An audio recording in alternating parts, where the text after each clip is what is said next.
किसी भी परमात्मा की साधना में एक बहुत ही महत्वपूर्ण बदलाव साधक में होता है और वह होता है उसकी बुद्धि स्थिर होने लगती है। एक स्थिर बुद्धि व्यक्ति को, साधक को परमात्मा के करीब ले जाने में सहायक होती है।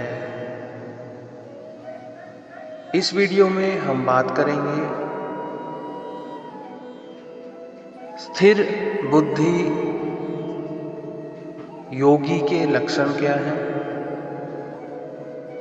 और कैसे हम जान सकते हैं कि हमारी बुद्धि स्थिर हो रही है।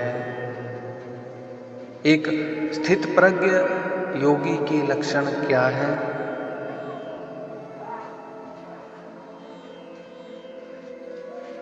और हमारी जो साधना है, हमारी पूजा है,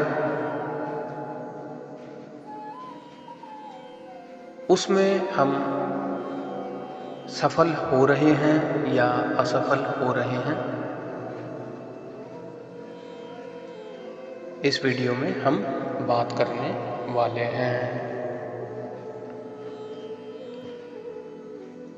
ऐसे साधक, ऐसे योगी जिनकी बुद्धि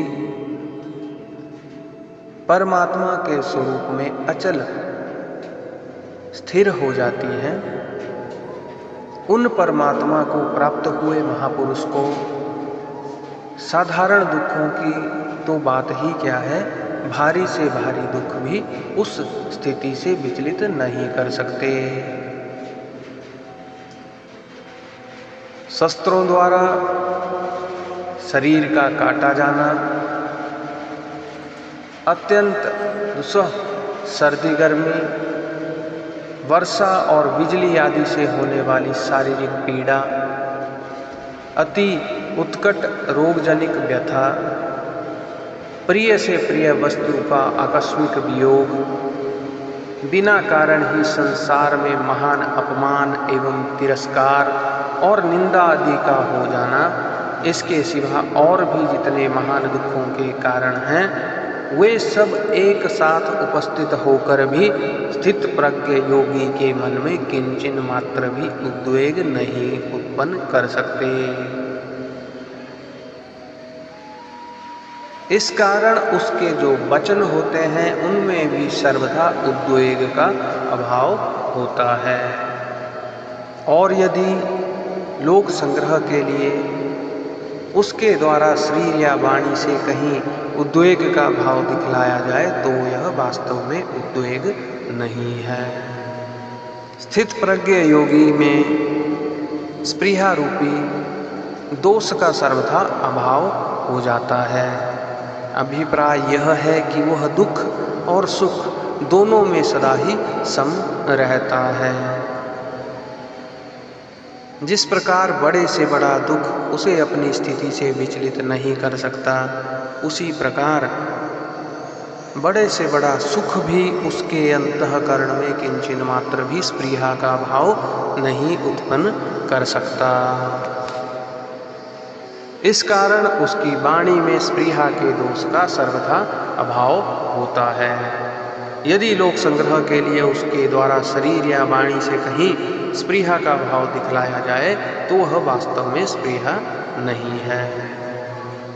किसी भी स्थिति में, किसी भी घटना से उस योगी के अंतःकरण में ना तो किसी प्रकार की आसक्ति उत्पन्न हो सकती है, ना ही किसी प्रकार का जरा भी भय हो सकता है और ना क्रोध ही हो सकता है। इस कारण उसकी वाणी भी आसक्ति, भय और क्रोध के भावों से रहित शांत और सरल होती है। लोक संग्रह के लिए उसके शरीर या वाणी की क्रिया द्वारा आसक्ति, भय या क्रोध का भाव दिखलाया जा सकता है, पर वास्तव में उसके मन या वाणी में किसी तरह का कोई विकार नहीं रहता।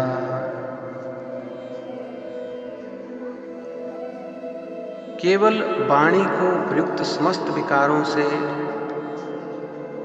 रहित करके बोलना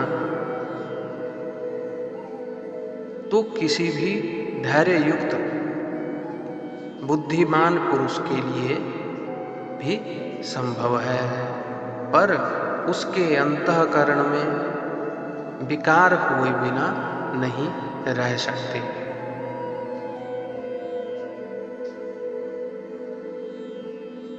इस कारण भगवान श्री कृष्ण ने श्रीमद् भागवत गीता के 2 अध्याय में स्थिर बुद्धि पुरुष कैसे बोलता है,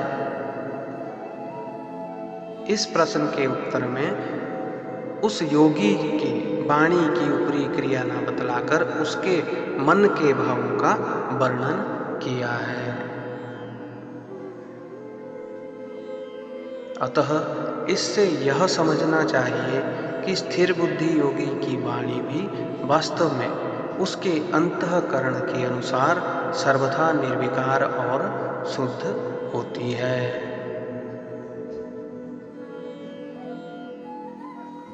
भगवान श्री कृष्ण कहते हैं,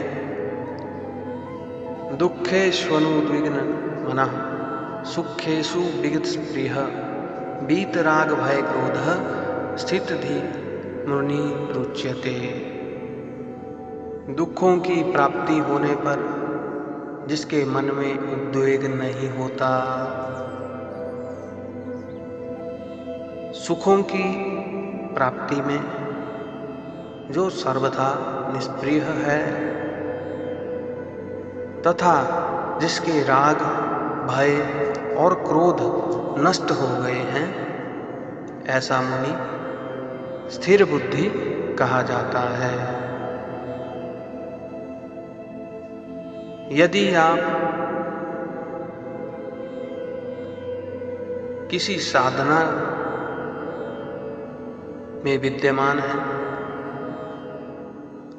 तो जो पहला लक्षण आपको दिखेगा वह यह दिखेगा कि आपकी जो बुद्धि है वह स्थित हो रही है। आप अपने इष्ट के साथ एक जुड़ाव अनुभव करने लगेंगे और दुनिया के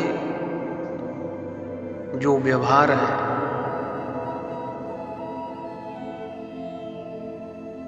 उनमें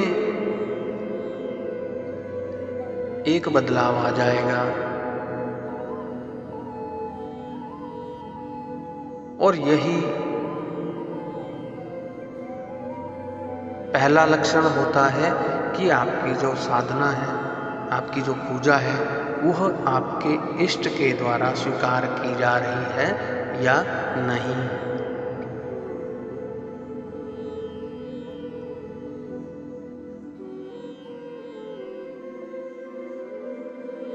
यदि आप अपने